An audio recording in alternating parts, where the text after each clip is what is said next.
Oh baby. Oke, please welcome di Kalahari untuk Survivor Free Fire. Yes. Yang mana? Kali ini kita bisa lihat udah langsung banyak banget tim yang turun, ada sekitar 3 tim. Ada Aura, ada Rosugo, dan juga Rakura.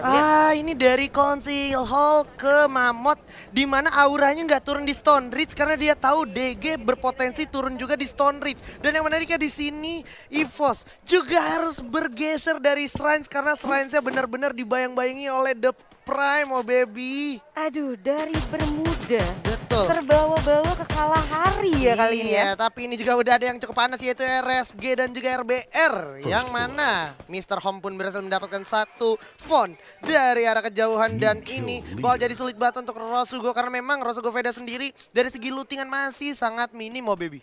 Ya, kita bisa lihat juga kali ini Hayabusa juga benar-benar ada dalam satu tower aja dan masih coba untuk rotasinya tipis-tipis aja, tapi ada tim fight lagi kali ini di arah Mammoth. Aduh, ini Mammoth ya benar-benar juga menjadi salah satu tim yang selalu diisi oleh lebih dari satu tim tentunya tempatnya. Dan udah ada para pemain dari GGWP dan juga Kings Esports yang siap untuk berjibaku. Dimana kalau gue perhatikan sebenarnya dari GGWP sendiri lebih memilih untuk melakukan upaya setup.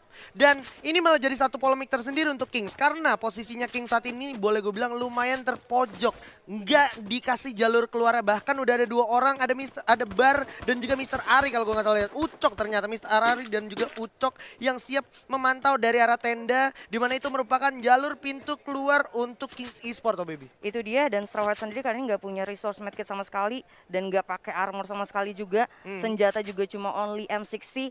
Untuk early gue rasa rada-rada sulit dan ada 2 player Aduh. dari GGWP yang sebenarnya coba untuk nge-backstab ke arah Kings dan gue rasa bakalan sukses. Ya, tapi ini yang harus diperhatikan sama Kings, dimana kalau seandainya dia memperhatikan dengan seksama, GGWP dari segi resource itu juga minim.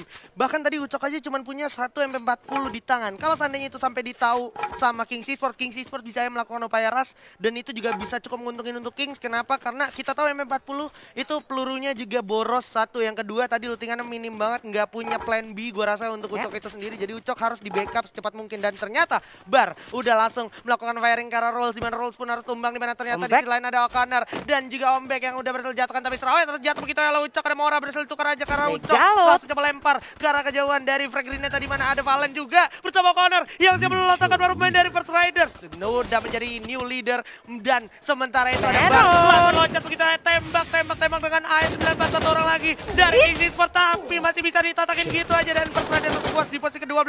Nah, apakah ini bakal menjadi turn back untuk para pemain dari Kings atau Kings juga harus susun? Dimana kalau kita perhatikan GGWP juga berdarah, Bar lagi-lagi berbuat onar. Di sana Rolls juga harus jatuh dan Kings juga harus menyusul First Riders di posisi 12 dan juga 11. Oh, Ya, walaupun sebenarnya emang bener-bener itu tadi back to backnya lumayan lama banget di antara GGWP dan juga King. Kayak yang tadi lu bilang, gue sepakat banget. Dua-duanya minim resource. Bener. Tapi tadi anak-anak King sempat bener-bener menahan GGWP lumayan lama. Terus juga gue sempat lihat tadi ada satu anak GGWP udah 21 HP-nya. Ya itu dia. Meron ya kalau salah ya. Meron, dan bener aja dia sampai sekarang juga belum melakukan upaya healing karena memang gak punya medkit gitu ya. Cuy, dan lu lihat lagi tadi 20. Wah, Berarti literally. after bener-bener ke wipe tadi, dia cuma kehilangan 1 HP dong. Kehilangan 1 HP ya, dan emang itu juga seperti yang gue bilang, kayak GGWP tuh sebenarnya dari segi resource nggak banyak-banyak juga. Dan Kingsnya seperti yang gue ekspektasikan, dia karena dia tahu minim resource langsung dimajuin. Cuman emang eksekusi dari GGWP boleh gue bilang cukup lihai untuk memainkan ritmenya sampai Red Kingsnya agak sedikit miss pas masuk ke dalam tendanya, oh baby ya. Dan ditambah lagi juga tadi ada 2 player juga dari GGWP yang coba untuk nge-backstab. Terus tadi juga gue sempat ngeliat notif ketika kita lagi nge-spot ke arah RRQ dan juga First Rider. Sebenarnya tadi ada dari Bar yang coba langsung dapetin 1 knockdown ya di sana ya. Benar, rulesnya langsung dihabisin gitu aja ya dari si Barnya. Cukup bagus dengan AUG-nya, di mana akhirnya GGWP bisa gue bilang udah boleh santai. Kenapa? Karena setelah Mammoth mereka bisa nurunin tempo dan juga RRQ juga pasti bakalan bermain lebih santai lagi. Kita bakalan lihat dulu standing ronde kedua, oh baby, di mana masih ditunggangi oleh EVOS dan juga DG Esports ya, bersama Dranik Esports, The Prime dan juga Ellen of God, oh baby. Itu dia, ini benar-benar dominasi dari pot C. Mau itu ketemu pot A, mau ketemu pot B juga, semua benar-benar didominasi. Berarti dengan Poche. Dan kita bisa lihat tadi lu udah nunjuk-nunjuk banget, tipis kan? Tipis, ini poinnya cuma beda satu lagi beda 7. Terus ini ada Dranix Esports dari grup B, nyempil dikit boleh lah ya, oh baby ya. Tapi Iya, tetap iya, ya, ini iya, kalau iya. di convert ke poin liga jadi jauh jaraknya. Jadi jauh banget. Kenapa? Karena kalau kita lihat First Riders, terus juga GGWPI di Kings, terus juga RRQ, ini sama dari Dranixnya itu lumayan jauh poin oh baby ya. Yes, itu untuk dari arah pot B ya. Betul. Tapi Poche kali ini emang bener-bener bisa gue bilang rada-rada sulit banget. Rada-rada sulit apalagi untuk RSG atau Rosugoveda. Tadi jauh banget poinnya dan ini ya ada player of the match dari ronde kedua yaitu Evos Mister 05 dengan total perolehan 6 poin kill. Ini satu langkah awal yang cukup baik untuk mengamankan atau mensecure poin maksimal untuk hari ini, baby. Yes, yang mana Evos juga masih benar-benar perlu nge-catch up untuk dari segi pot C-nya itu sendiri. Tapi kalau nggak salah tadi untuk match pertamanya Azriel juga 6 kill point. Apa kira-kira kali ini ada yang bisa 9 atau mungkin di atas 10? Atau mungkin 13, habis itu tag Mr. Sam 13 gitu ya.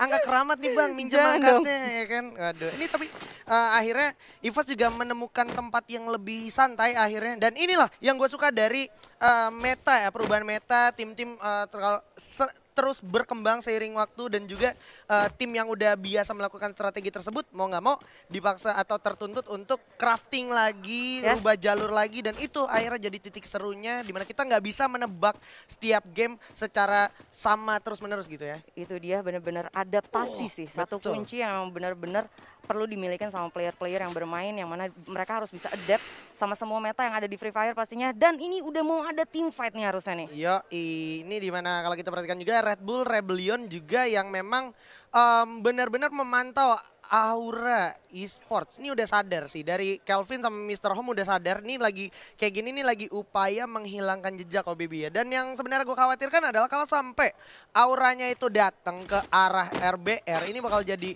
bahaya karena pembagian posisinya itu cukup jauh. Tapi harus Siro dan juga Frost dari arah kejauhan bisa ngecover ya karena posisinya cukup menguntungkan untuk Siro dan juga Frost selama mereka fokus. Karena di sini Siro pakai Paraval, terus juga Father kalau untuk nembak ke arah bawah, gue rasa mau nggak mau Father juga harus turun.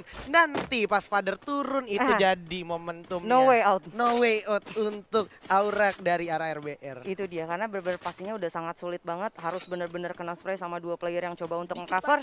Tapi kali ini ada satu player sebenarnya, pria idaman wanita kita bakalan coba untuk memisah ya. Yoi, dan ini boleh-boleh nih zonanya ya. Biasanya kalau nggak ke atas kanan itu ke tengah. Ini boleh-boleh ke kiri, mulai-mulai ke kiri. Karena di sana juga kebetulan ada Evos Esports yang akhirnya boleh gue bilang sekarang nguntungin batu untuk Evos. Kenapa? Nggak mungkin ada orang atau tim manapun yang coba rotasi lewat belakangnya jalurnya Evos sekarang. Itu dia, nggak ada yang coba untuk ngejegal juga. Tapi kali ini bahkan Evosnya yang sebenarnya mereka bakalan coba untuk jalannya jauh dulu.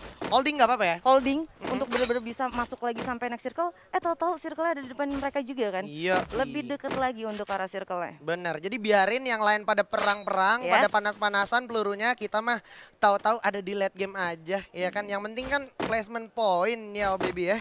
Itu dia, ngomongin placement point juga sebenarnya kill poinnya juga banyak banget kok. Betul. Satu Mister 05 aja ya nyumbangin 6 kan. Itu dia makanya dan maksud gue ini masih ada sekitar 4 ronde lagi sama ronde kalah hari ini gitu, oh baby. Jadi masih banyak banget hal-hal yang bisa terjadi dan tak terduga-duga. Dimana kita ingat ini belum bagian dari daya ledak Evos menurut gua.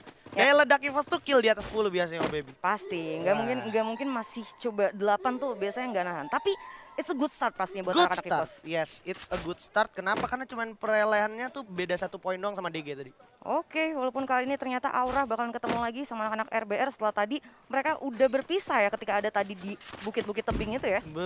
Sekarang Kelvin sama Mr. Home yang siap memantau-mantau dengan baretanya. Dan di sini boleh gue bilang Aura bakalan jadi momok banget karena dia cukup jelas gitu view-nya ya. Dimana Frost akhirnya berhasil mendapatkan 1 orang dengan double vektornya. Maju sendirian Frost dengan cukup resiko. Siro juga mencoba mengcover seorang Frost. Dimana kalau kita perhatikan Father menjadi Sandra, Frost berhasil dapetin Father begitu saja. Gak bakal dikasih di revive, Guns bakal coba datang. Tapi bakal coba cover dari kejauhan oleh View. Tapi ada Amek juga yang cukup sekarat dari arah kejauhan masih bisa. Coba lempar dulu Gluol atau frag grenade ke dalam Frost. Tapi setengah darah masih bisa dieksekusi oleh seorang Frost. Maju dulu sedikit langsung jatuh ke arah Frost ya. Baik sekali seorang View dengan MVP 40-nya berhasil mengeksekusi seorang Frost. Dan masih ada Kelvin, Mr. Home yang terlalu jauh. Dan juga mau nggak mau Mr. Home di sini harus buying time. Karena apa? Ada Amek nih bos yang suka makan peluru shotgun. Siap langsung ngeras ke arah Zero. Udah jatuh satu orang. Kelvin harus muter dulu bersama Mr. Home juga yang udah mulai siap di belakang. Ada Amek ternyata yang harus terkenal. Dan PWG juga mau jadi target berikutnya. Masih ada Chrono tapi bakal ditumbangkan begitu aja. However, oleh teman-teman dari Aura Esports. Ya, yang mana sebenarnya tadi gue suka banget sama posisi yang dimiliki Amek. Walaupun tadi agak sedikit berbahaya ketika Amek sempat terkena critical damage ya dari arahnya Mr. Home. Tapi posisinya anak-anak Aura, mereka benar-benar sebenarnya dalam satu titik yang mana nge-lock dari anak-anak RBR. Karena Mr. Home itu nggak bisa untuk nge-firing ke arah dari PO ataupun satu player lagi tadi dari Aura. Betul, dan yang mantepnya tuh ada Chrono di waktu yang tepat dari PO, Ya. dimana itu nge-buying time banget sama nge-absorb damage yang datang dari Mr. Home. Pas Mr. Home nembak itu Chrononya aktif, pas PO yang loncat itu Mr. Home-nya nggak dapat kesempatan untuk decoy dikit gitu ya. Itu dia. Pas banget momennya ketika coba untuk racing langsung nyalain Chrono, tapi ada team fight lagi. EVOS bakal ketemu finally sama anak-anak dari The Prime. Udah ada dua orang yang harus menjadi korban kekejaman Macan Putih. Hati-hati Dildana sama Macan Putih. Kalau kata Encang Regi bersiap maju ke depan. Ada Heyu dan juga Dix yang bersiap menjaga diri. Tapi udah ada 14 juga setengah udah yang Heyu bakal coba lendang bagi Bunda. Kenzo-nya udah jatuh. Hati-hati. Awas. Ada Kapten Safety dengan kekuatan satu baritanya tapi jatuh juga menyisakan satu cerita bahkan Street mampu melawan dua orang sekali dari para pemain The Prime. Ini bakal jadi momentum yang cukup krusial. Loncat dikit. Street udah ada di luar zona. 2 lawan 1 Street harus tombak juga Macan Putih kita. Dihabisi oleh The Prime. Wow. Dari Bermuda ternyata kena finishingnya di Kalahari. Lagi yo baby. Ini benar-benar Macan Putih kita terjerat sama ular ya. Aduh. Gila. Lanjut nih. Masih di area refinery. Ada GGWP yang akan bertemu sama Rosugo Veda. Dimana sudah saling tatap, sudah saling sadar juga. Dan ini bakal jadi penumpukan yang nyebelin banget menurut gua. Karena Aura bakal menjadi tamu dan bakalan ditatakin harusnya dimana udah ada PWG. Sekarang yang merasakan hujan peluru datang dari arah bar. Dan juga Rosugo Veda akan coba melakukan upaya juga dimana Meron. Dengan SPD-nya berhasil mendapatkan satu orang di sana, oh baby. Oke, walaupun ada seorang Amek udah berhasil untuk benar-benar masuk lagi ke dalam circle-nya.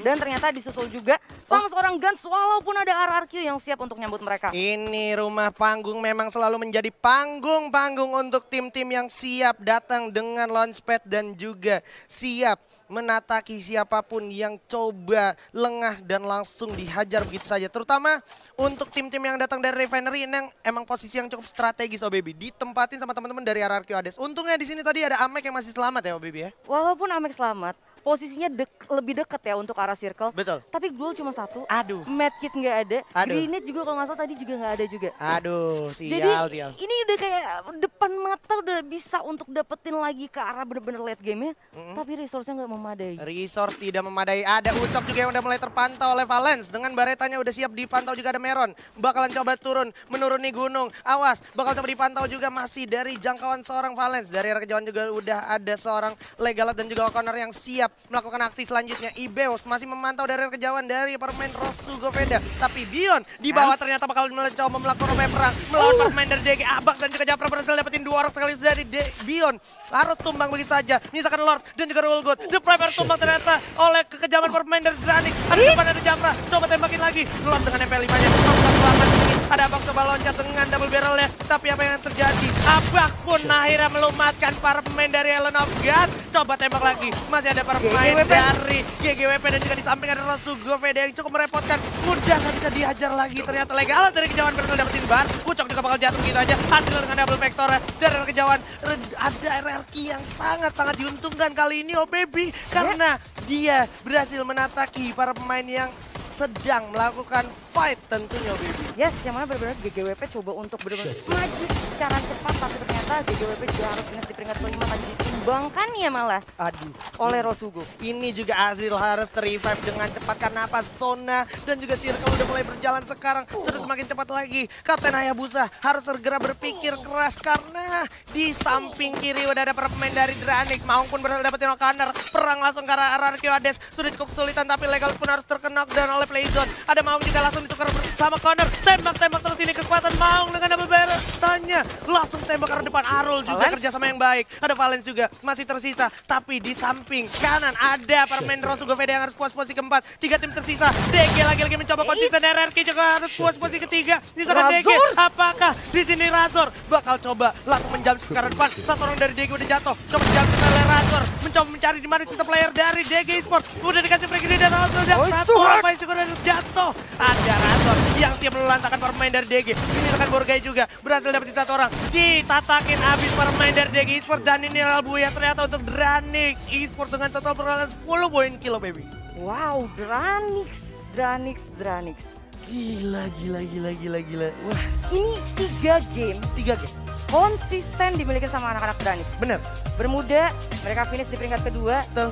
Di tadi Purgatory juga mereka masuk ke arah late game kalau Betul. gua nggak salah sekitar peringkat ketiga klasemennya. Dan untuk match ketiga